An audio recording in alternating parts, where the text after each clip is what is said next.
आकाशवाणी दिल्ली प्रस्तुत करता है विशेष फोन इन कार्यक्रम रेडियो डॉक्टर।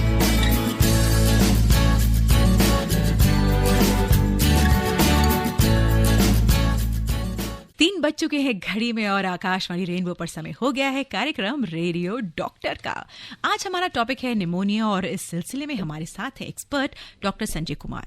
आप हैं professor department of medicine, HOD emergency medicine, Lady Hardinge Medical College और अपने साथ लिए चल रहे हैं 18 साल का एक्सपीरियंस। तो दोस्तों, इनका झोला काफी बड़ा है और इस झोले में सब सवालों के जवाब है। अगर आप कुछ जानना चाहते हैं तो 9868107070 पर आप हमें मैसेज कर सकते हैं।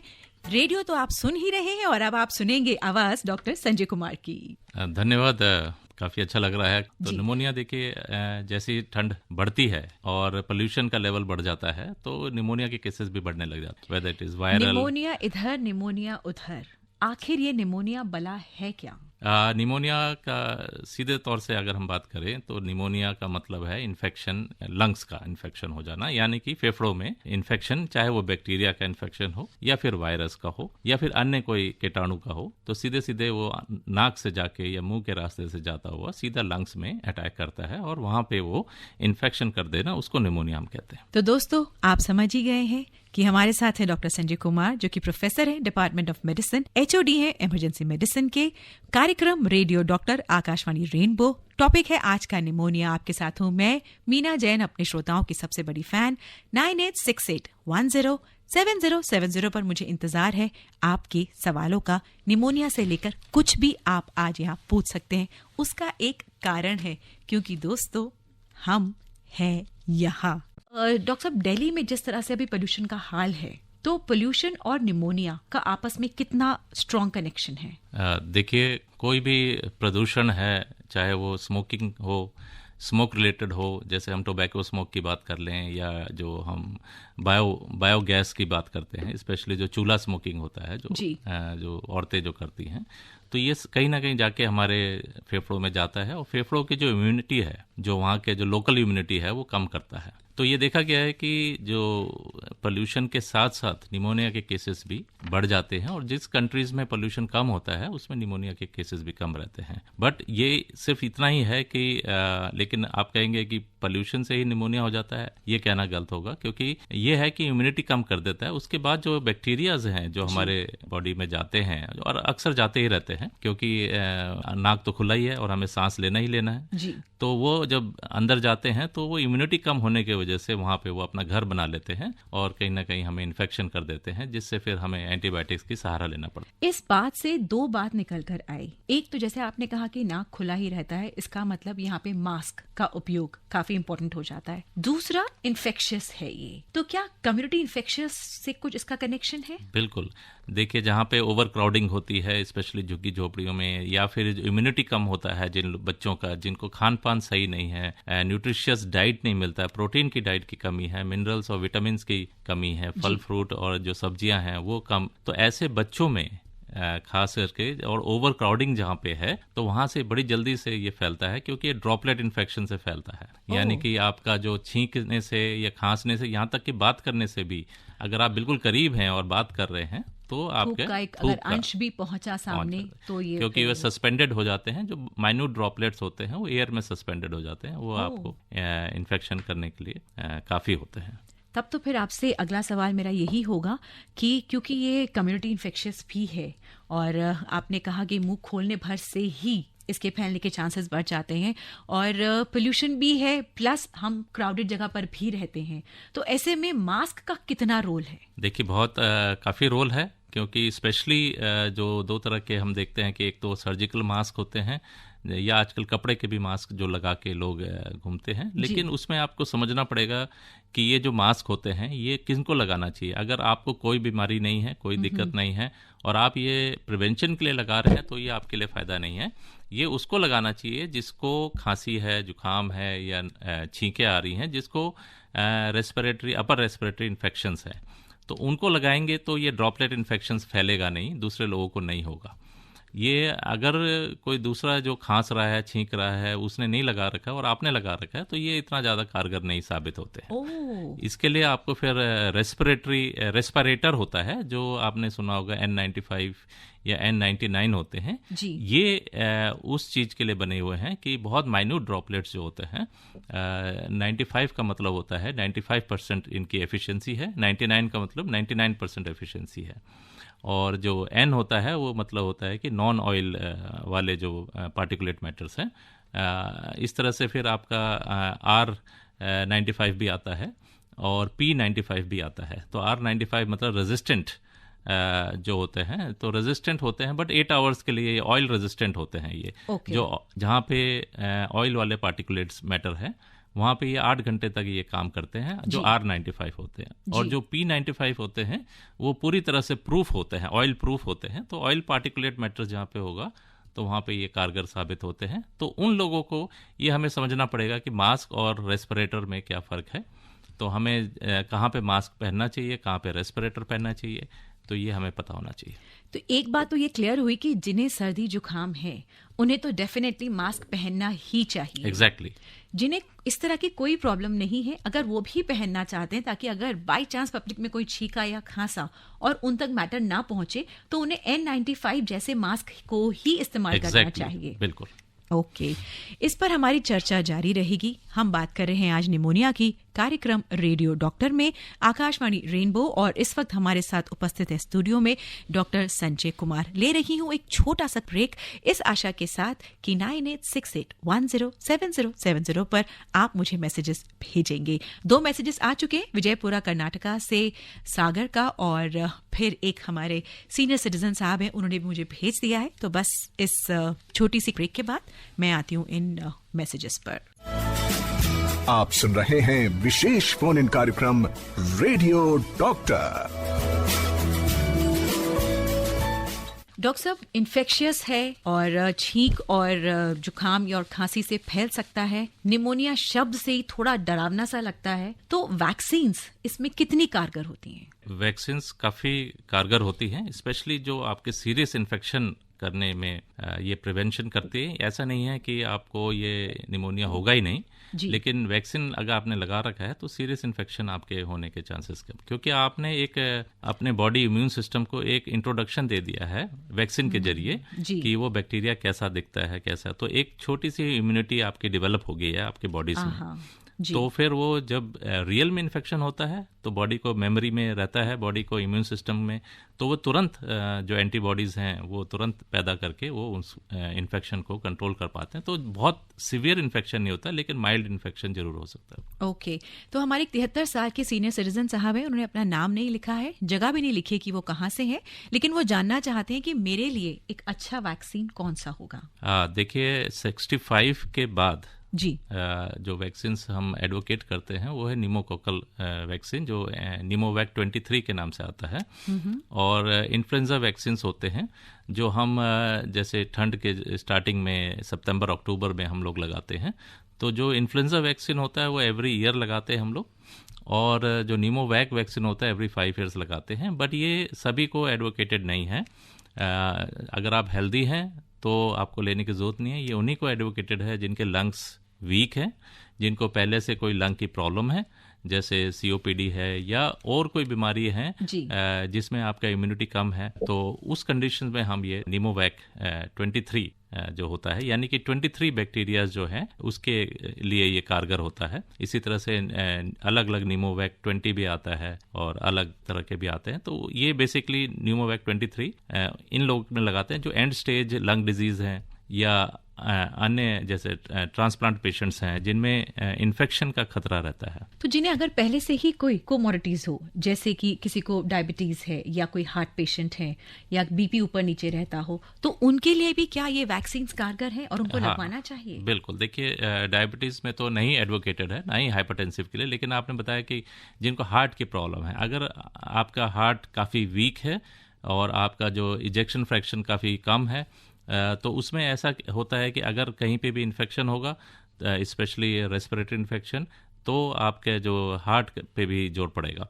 इसी तरह से किडनी के जो जिनको किडनी की प्रॉब्लम है, एंड स्टेज किडनी डिजीज है, उनमें भी इन्फेक्शन के चांसेस बढ़ जाते हैं, स्पेशली रेस्पिरेटरी इन्फेक्शन। तो ऐसे जो टर्मिनल पेशेंट्स हैं तो या कीमोथेरेपेटिक ड्रग्स पे हैं, कैंसर वाले पेशेंट्स हैं, ऐसे जिनका इम्यूनिटी कम है, तो उनमें हम लोग ये दे सकते हैं और एडवोकेटेड है।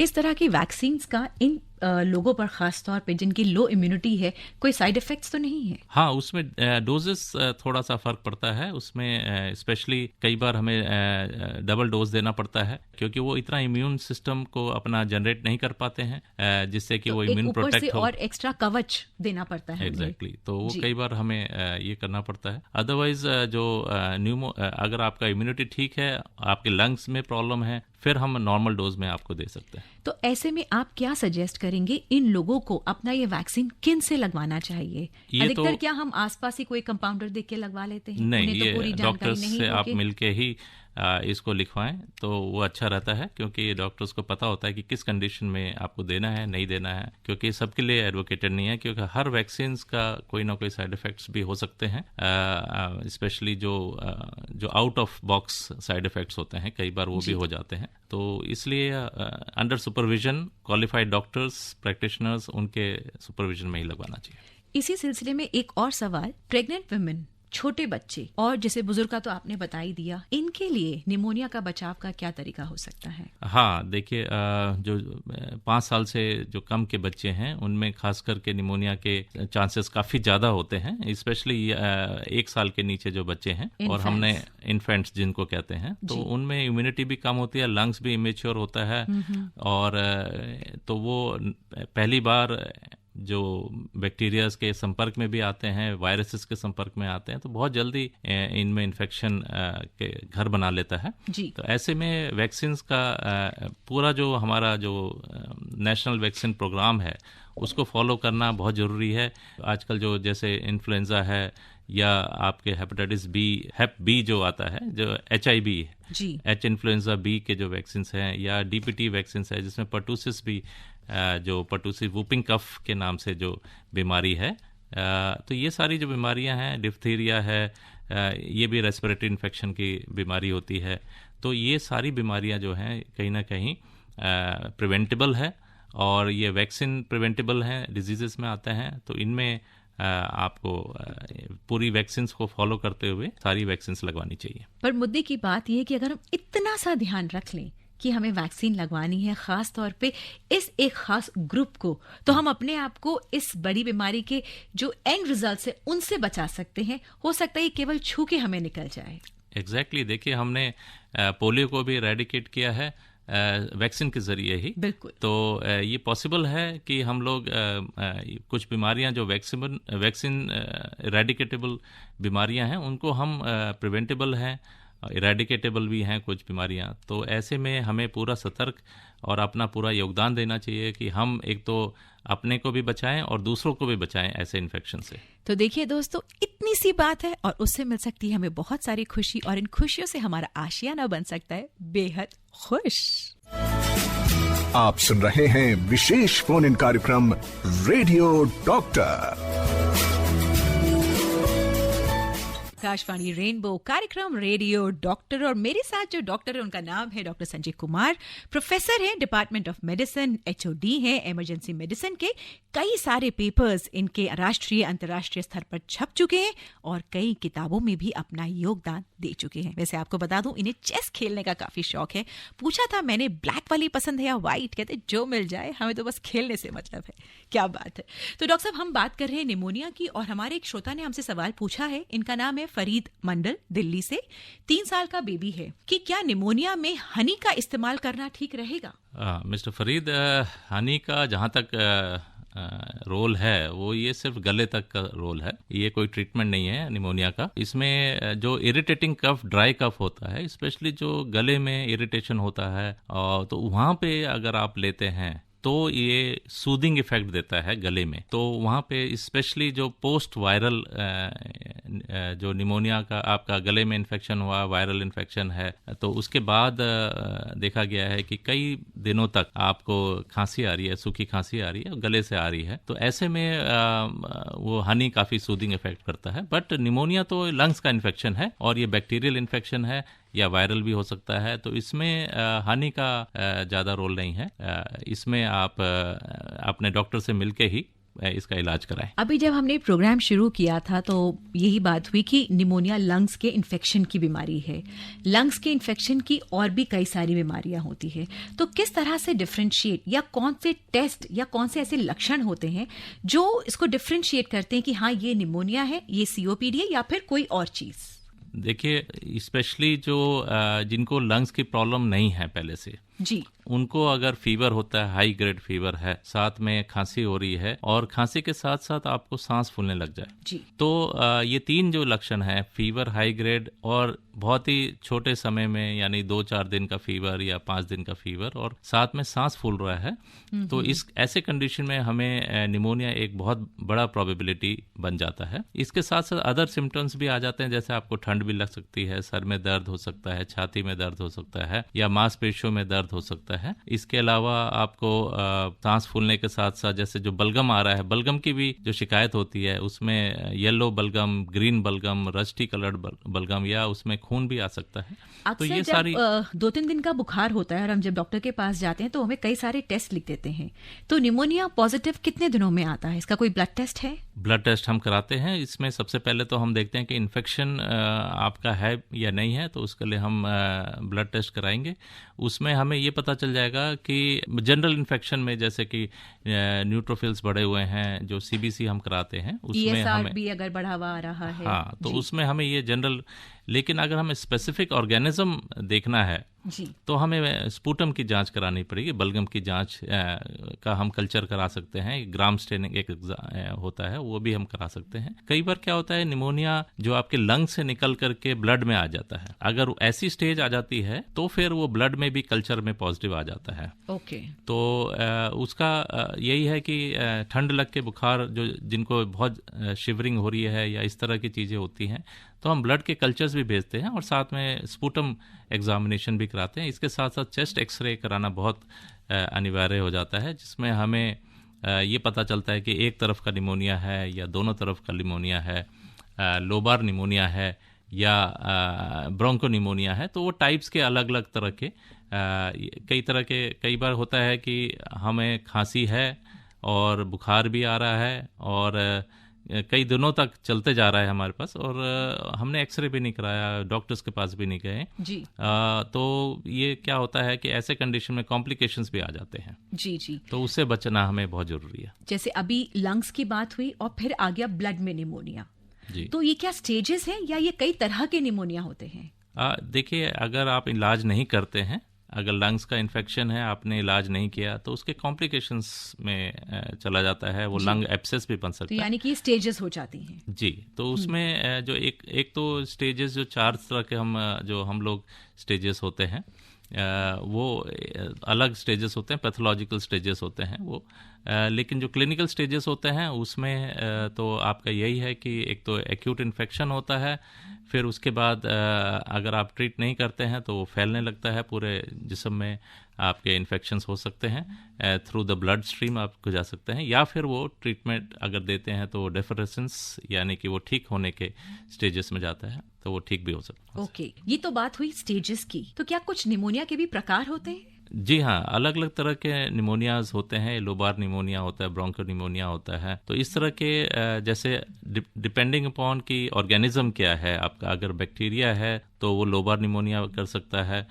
उसमें एक लोब जो है आपका वो इन्फेक्शन हो जाता है, वो पूरा ओपेक हो जाता है, एक्सरे में देखते हैं उसमें। और कुछ होते हैं जो एटिपिकल बैक्टीरियाज होते हैं, वायरसेस होते हैं, वो एटिपिकल निमोनियाज भी करते हैं, जिसमें वो लंग के बाहर का इन्फेक्शन होता है, यानी कि जो लंग के जो एल्वोलाई हैं जहाँ से आप सांस लेते हैं उसके बाहर का इन्फेक्शन होता है, उसमें वो ब्रोंको निमोनियाज भी कर सकते हैं। या हम कुछ एक होता है, एक कंडीशन होती है जिसको वॉकिंग निमोनिया भी कहते हैं। ओह, ये क्या चीज है? वॉकिंग निमोनिया माइल्ड इन्फेक्शन होता है, बैक्टीरियल इन्फेक्शन भी हो सकता है, जिसमें माइल्ड इन्फेक्शन होता है, पेशेंट चल के आता है आपके पास और माइल्ड सिम्टम्स होते हैं, बट ऑन एग्जामिनेशन जब हम देखते हैं तो काफ़ी एग्जामिनेशन में फाइंडिंग्स आती हैं, TLC भी काफ़ी बड़ा होगा, आपके एक्सरे में भी वो होता है, और ये एटिपिकल बैक्टीरिया की वजह से होते हैं। आप सुन रहे हैं विशेष फोन इन कार्यक्रम रेडियो डॉक्टर। आकाशवाणी रेनबो पर कार्यक्रम चल रहा है रेडियो डॉक्टर।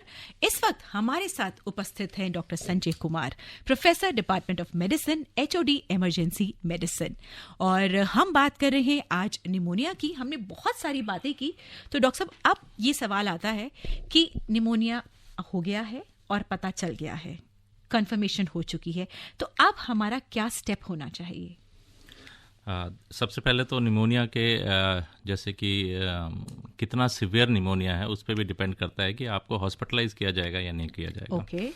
क्योंकि कई बार निमोनिया को हम घर पे भी ट्रीट कर सकते हैं, स्पेशली अगर कोई रिस्क फैक्टर्स नहीं है आपके पास और आप यंग हैं, और जैसे कि हम लोग कर्ब 65 स्कोर होता है, उससे हम पता करते हैं कि आपको कितने रिस्क फैक्टर्स हैं, क्योंकि जितने रिस्क फैक्टर्स होंगे आपके, यानी कि sorry not risk factors but कितने ज़्यादा आपके सिवियरिटी पे डिपेंड करता है, तो वो सिवियरिटी हमें कर्ब 65 से पता चल जाता है। क्या इससे भी फर्क पड़ता है कि क्या कोई कोमॉर्बिडिटीज ऑलरेडी हमारे पास है, जैसे मैं ऑलरेडी डायबिटिक हूँ या हार्ट पेशेंट हूँ और मुझे निमोनिया हुआ है, तो क्या ये भी तय करेगा कि मेरा हॉस्पिटलाइजेशन होना चाहिए या नहीं? एग्जैक्टली अगर आपको पहले से ही लंग इन्फेक्शन है और निमोनिया ऊपर से हो गया, आपको लंग का बीमारी है पहले से या और कोई बीमारी है, तो उसमें डिकम्पनसेट हो जाता है, स्पेशली अगर आपके हार्ट की बीमारी है या किडनी की बीमारी है, उसमें निमोनिया हो जाता है, तो हमें आपको एडमिट करना पड़ेगा तुरंत। और अगर आप यंग हैं, माइल्ड इन्फेक्शन है, तो हम घर भी भेज सकते हैं। ऐसे पेशेंट को डरने की बात नहीं है ना, एक बेहतर ही इलाज होगा अगर वो हॉस्पिटलाइज होगा तो। हाँ, वो उसमें भी देखिए सारे निमोनियाज में हम लोग एडमिट नहीं करते हैं। उसका रीजन यही है कि कुछ कम्युनिटी एक्वायर्ड निमोनियाज होते हैं और हॉस्पिटल एक्वायर्ड निमोनियाज भी होते हैं। तो कम्युनिटी एक्वायर्ड निमोनियाज जो ऑर्गेनिजम्स होते हैं वो इतने सीरियस नहीं होते हैं, या यूं कह लीजिए कि बहुत ज़्यादा अगर इन्फेक्शन नहीं है, माइल्ड इन्फेक्शन लग रहा है हमें, तो हम उनको घर पे भी इलाज एंटीबायोटिक्स, ओरल एंटीबायोटिक्स दे सकते हैं। लेकिन जहां हमें हॉस्पिटलाइज्ड इन्फेक्शन लग रहा है या पहले से लंग डिजीज है उनको, ऐसे कंडीशंस में जिनको बार बार इन्फेक्शन होता रहता है, इम्यूनो कॉम्प्रोमाइज्ड है, तो ऐसे कंडीशन में हम लोग तुरंत एडमिट करते हैं। वो हम डॉक्टर से ही डिसाइड करते हैं at the time of admission. घर पे ट्रीटमेंट हो रहा है या हॉस्पिटल में ट्रीटमेंट हो रहा है, जो दवाइयाँ दी जा रही हैं, क्या उनके भी कोई साइड इफेक्ट्स होते हैं? जी बिल्कुल, उसमें एंटीबायोटिक्स भी हमारे पास बहुत सारी हैं। अगर बैक्टीरियल इन्फेक्शन है तो, और वायरल इन्फेक्शन है, उसमें हम लोग अलग उसका ट्रीटमेंट होता है। तो ये फिर इसके अलावा जूनोटिक इन्फेक्शंस होते हैं, कुछ एस्पिरेशन निमोनियाज भी होते हैं, जैसे मान लो कोई बेड रिडन है या कुछ कोई और उसको ओल्ड है, और तो उसमें ऐसे कंडीशन में एस्पिरेशन निमोनियाज भी होते हैं, केमिकल निमोनाइटिस जिसको कहते हैं हम लोग। तो ये सारे अलग अलग टाइप के निमोनिया है, उसमें अलग अलग इलाज होता है, तो उसको हम देख के ही इलाज करते हैं कि क्या कौन सा टाइप का निमोनिया है। जी, अगर हम हॉस्पिटल में हैं तो हमारे खान पान का हॉस्पिटल और डॉक्टर हमारा पूरा ध्यान रख रहा है। अगर हम घर पे इलाज करा रहे हैं तो हमें किन बातों की सावधानियां बरतनी होंगी? सबसे पहले तो आप जो एंटीबायोटिक्स ले रहे हैं उसको आप पूरी तरह से लेंगे, पूरा कोर्स उसका होता है, बीच में नहीं छोड़ेंगे, क्योंकि बैक्टीरिया जो होते हैं वो जल्दी ही रेजिस्टेंट बैक्टीरियाज में कन्वर्ट हो जाते हैं और चीजें लाइलाज भी हो जाता है। मतलब अगर इसका जो रिलैप्स है वो काफी रिस्की हो सकता है। एग्जैक्टली। और कई बार क्या होता है कि नॉन रिजॉल्विंग निमोनिया में कन्वर्ट हो जाता है, उसको ट्रीट करना थोड़ा मुश्किल होता है। तो नॉन रिजॉल्विंग निमोनिया, आपने थोड़ा सा एंटीबायोटिक्स लिया 3 डेज और फिर छोड़ दिया, फिर वो इन्फेक्शन रह गया अंदर, फिर वो और थोड़े दिन बाद फिर, और ऐसे कंडीशन में भी क्या रहता है कि एब्सेस बनने के चांसेस रहते हैं, यानी लंग में एक कैविटी बन जाएगी, उसमें एब्सेस हो जाएगा, पस हो जाएगा। और लंग इन्फेक्शन क्या होता है, बाहर भी आ जाता है कई बार, प्लूरल कैविटी में जो उसके बाहर जो एक झिल्ली है उसके अंदर इन्फेक्शन हो जाना, अगर आप सही ढंग से इलाज नहीं कर रहे हैं। कई बार क्या होता है, चेस्ट को फाड़ के चेस्ट के बाहर भी, चेस्ट वॉल जो स्किन के बाहर भी ऐसा कई बार होता है कि निमोनिया का अगर आप इलाज सही ढंग से नहीं करा रहे इतना हैं, ज्यादा बढ़ जाता है कि वो बाहर भी आ जाता है। एग्जैक्टली और ये तभी है कि हमारी छोटी सी कोताही कि हमने पूरा कोर्स नहीं किया है और करने के बाद डॉक्टर के पास वापस नहीं गए हैं। एग्जैक्टली तो पूरा कोर्स सबसे पहले तो हमें करना पड़ेगा। इसके साथ खान पान का भी हमें विशेष ध्यान रखना पड़ेगा कि हम लोग खान पान में जो सब्जियां हैं, ग्रीन वेजिटेबल्स और जो सैलड्स हैं और फ्रूट्स हैं, ये जो होते हैं प्रोटेक्टिव फूड्स होते हैं जी। तो प्रोटीन के खास करके हम लोग प्रोटीन डाइट ज़्यादा लें, क्योंकि ये कैटाबॉलिक स्टेट होता है, इसमें थोड़ा सा प्रोटीन की मात्रा बढ़ा दें हम लोग, और फ्रूट्स और वेजिटेबल्स का ख्याल रखें। अभी हम वापस इसी मुद्दे पर आएंगे कि कई बार ऐसा भी होता है कि निमोनिया ठीक ही नहीं हो रहा है, तो उसमें हमें क्या करना है। फिलहाल ले रही हूँ एक छोटा सा ब्रेक, लेकिन हाँ, अभी इस पर और डिस्कशन बाकी है। आप सुन रहे हैं विशेष फोन इन कार्यक्रम रेडियो डॉक्टर। आकाशवाणी रेनबो पर हम बात कर रहे हैं निमोनिया के बारे में। डॉक्टर संजय कुमार हमारे साथ हैं। मैं मीना जैन, अपने श्रोताओं की सबसे बड़ी फैन आप सभी के साथ हूं। कई बार डॉक्टर साहब ये भी देखा गया है कि निमोनिया बस में नहीं आ रहा है, ऐसे हम आमतौर पर सुनते हैं, यानी कि वो रिजॉल्व नहीं हो रहा है। तो ऐसे में फिर क्या करना होगा? देखिए, ऐसे में तो सबसे पहले इम्पॉर्टेंट है कि आप डॉक्टर से मिले, और इसके कई कारण हो सकते हैं। एक तो सबसे पहले मैंने अभी बताया कि आपने एंटीबायोटिक कोर्स पूरा नहीं किया, बीच बीच में रुक रुक के आपने कोर्स लिया है, तो ऐसे में निमोनिया प्रोलॉन्ग्ड, जो जितने 10, 12, 15 दिन में जो ख़त्म होना था वो आपका 1 महीने से ज़्यादा चल रहा है जी। तो ऐसे कंडीशन में या तो फिर कई बार क्या होता है, जैसे पस बन गया है तो पस निकालना जरूरी होगा ऐसे कंडीशन में, या फिर आपका कहीं पे कोलैप्स हो गया है लंग, या कोई फॉरेन बॉडी है जिसकी वजह से निमोनिया हुआ है, या कोई और ऑर्गेनिज्म है जो हम आइडेंटिफाई नहीं कर पा रहे। कई बार क्या होता है, ट्यूबरक्लोसिस या जो निमोनिया है, हमें लग रहा है कि निमोनिया है लेकिन वो एक्चुअल में ट्यूबरक्लोसिस होता है। या फिर जैसे ओल्ड में देखा जाता है हम कि वो निमोनिया जैसा पिक्चर प्रेजेंट कर रहा है, या फिर साथ में एसोसिएटेड निमोनिया है लेकिन एक्चुअल में वो कैंसर है, या कोई ग्रोथ है जो एक्सरे में निमोनिया की तरह दिख रहा है। तो ये सारे कॉजेस होते हैं जिसको हम नॉन रिजॉल्विंग निमोनिया की तरह हमें फिर सीटी स्कैन फर्दर करना पड़ता है और जांचें करनी पड़ती हैं। उससे थोड़ा सा क्लैरिफाई होता है कि आखिर इन्फेक्शन है या कुछ डिफरेंट तरह का इन्फेक्शन है। कई बार ऐसे ऑर्गेनिजम्स होते हैं जो हम रूटीनली आइडेंटिफाई नहीं करते, फिर उनकी हमें जांच करनी पड़ती है, जैसे जूनोटिक इन्फेक्शंस स्पेशली होते हैं, या अदर इन्फेक्शन जैसे स्क्रब टाइफस, लीजियोनेला, ये लेप्टोस्पायरा। जूनोटिक्स का आपने नाम पहले भी किया था, तभी भी आपने जिक्र किया था, तो जूनोटिक्स क्या कहते हैं? जूनोटिक इन्फेक्शंस बेसिकली वो जो इन्फेक्शंस होते हैं, बैक्टीरियाज होते हैं जो यूजुअली जो कैटल्स में या जो एनिमल्स में इन्फेक्शन करते हैं, एंड देन उनका जो ट्रांसमिशन होता है ह्यूमंस में आ जाता है, तो उनको जूनोटिक इन्फेक्शंस करते हैं। ये स्पेशली जो लोग फार्मर्स हैं या जो कैटल्स के साथ काम करते हैं, उनके साथ उनका लगाव होता है, तो वो उन लोगों में ये इन्फेक्शन ज़्यादा देखा गया। निमोनिया की हमने बहुत सारी बातचीत की और कार्यक्रम की शुरुआत में ही सागर, जो कि 24 वर्षीय हैं, उन्होंने विजयपुरा कर्नाटका से सबसे पहला सवाल पूछा था कि what precautions we can take to prevent from getting pneumonia. हाँ, देखिए, सबसे पहले आपको पर्सनल हाइजीन का ख्याल रखना पड़ेगा कि आप हैंड वॉशिंग अच्छी तरह से करें। जो 1 मिनट का जो हमें आगे पीछे 6 तरीके का जो होता है कि आगे भी पीछे भी, थम्स को भी, नेल्स को भी, है ना, ये सारा है, यहाँ तक कि कलाइयों को भी आपको अच्छी तरह से जब भी आप खाना खाएं या माउथ और नोज़ में टच करते हैं, तो ये हैंड वॉशिंग का बहुत बड़ा रोल है। फिर मैंने बताया कि हेल्दी फूड्स आपको खाने हैं, जो अभी हमने जिक्र किया था। वैक्सीन का भी हमने जिक्र किया था। जो लोग की लंग की बीमारी है, COPD है, या किसी को कैंसर है, या मोर देन 65 ईयर्स है, तो अपने डॉक्टर से बात करके वो वैक्सीन का भी, न्यूमोवैक होता है, इन्फ्लुएंजा, 2 हमने वैक्सीन की बात की थी। और मास्क पहनने का भी हमने जिक्र किया था।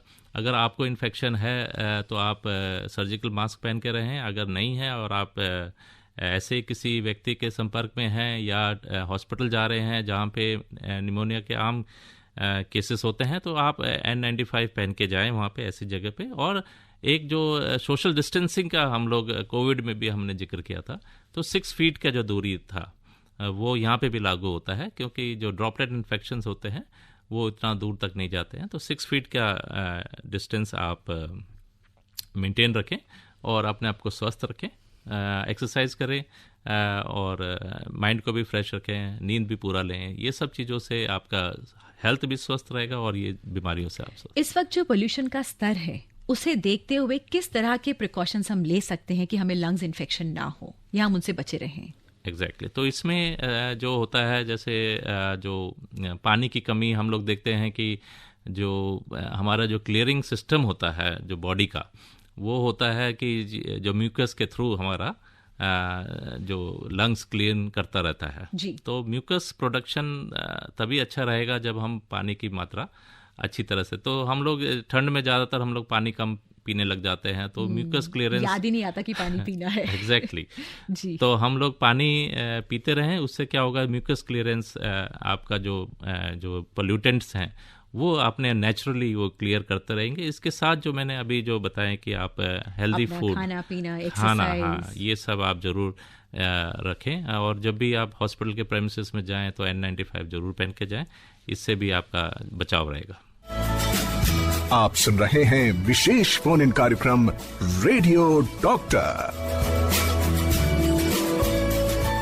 आकाशवाणी रेनबो कार्यक्रम रेडियो डॉक्टर और मनोहर लाल गांधी साहब का चाणक्य चौक गाजियाबाद से मैसेज है कि निमोनिया से संबंधित अच्छी और काम की जानकारी दी। रेडियो डॉक्टर प्रोग्राम सुनकर हम सजग और समझदारी से अपना बचाव रख सकते हैं।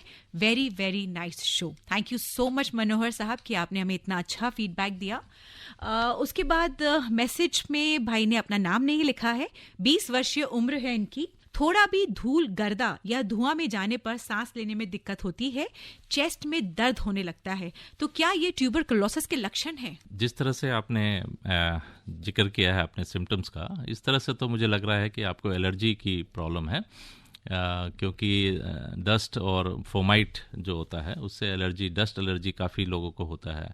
तो उससे कुछ लोगों को अपर एयरवेज एलर्जी होती है जिसमें स्नीजिंग होता है या बार बार गला खराब होना। कुछ लोगों को लोअर रेस्पिरेटरी पैसेजेस की एलर्जी होती है जिसमें बार बार आपको ब्रोंकाइटिस होना या ब्रोंकियल एस्मा भी एक एलर्जिक डिसऑर्डर है, तो ये कंडीशन इसमें होता है। ट्यूबरकुलोसिस में जनरल इन्फेक्शन होना, उसमें आपको फीवर होना बहुत ज़रूरी है क्योंकि ये एक बैक्टीरियल इन्फेक्शन है।